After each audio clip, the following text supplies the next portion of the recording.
Let's turn to brand guru Harish Bijur. He's joining us on this discussion. Harish, we were just discussing this with Karan Taurani. We are seeing this rapid shift in healthcare. Companies like Blinkit and Big Basket entering this space. How do you view the potential of quick commerce in their effort to transform healthcare delivery? Is this a revolution, or do you think this is merely the evolution of quick commerce? Well, I think quick commerce is an evolution point as far as e-commerce is concerned, because e-commerce is so yesterday. It is so 2024. Quick commerce is something that reared its head in 24 and is actually slated for big stuff in 25. The key point simply is this, that the consumer has two currencies in his, her, or their pocket. One is called time, the other is called money. Money is so common. Time is not so common, because time is not something that you can go to a shop and say, I died 20 minutes on this program. Will you top up my time? Nobody can do that. And therefore, since time is the bigger currency, people are looking at q-commerce being manna from heaven. You think of a product and you'll get it. And I think today you're going to get medicines, tomorrow you're going to get more and more stuff.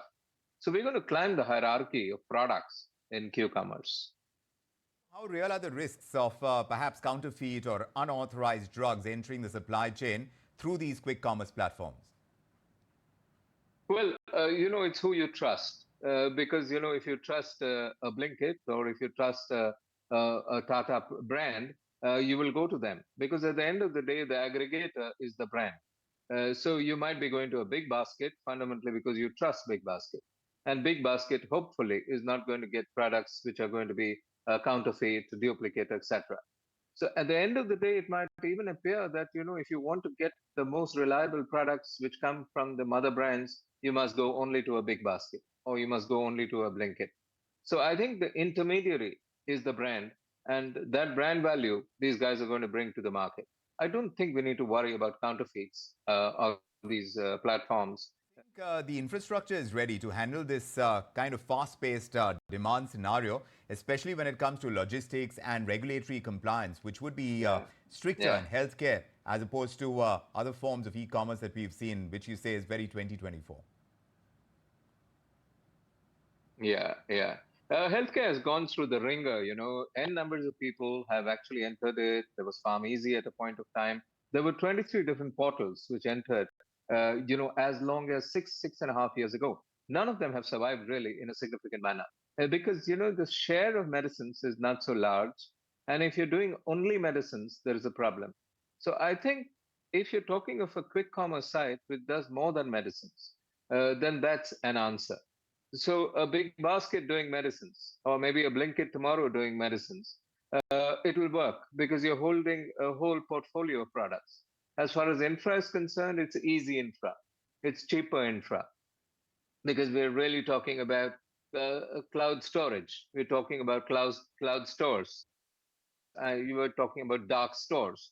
And these dark stores can be in an apartment in your local area. You won't even know they exist. It can be on the 4th floor of an apartment. It just doesn't matter. And dark stores are giving big run for the money for every physical store. The local kirana is bitten. If you ask me, something like 23% of volumes that go through a typical great Indian kirana in the big cities has been grabbed by q-commerce. Now, medicines, if medicines come on, the local pharmacy is going to feel the bite of it and the pinch of it. So this is going to happen. It's a dog-eat-dog world. Only thing is, in this case, physical shops die and, dark stores gain. So it is quite likely that at the basement, right on the ground floor, there's a store, a physical pharmacy, which costs about 80,000 rupees to rent. But on the 4th floor of the same building, there could be an apartment, which costs about 20,000 to rent. So this entire physical store moves to become the dark store. But your insights are always very helpful. Harish, thanks very much for joining us on this discussion tonight.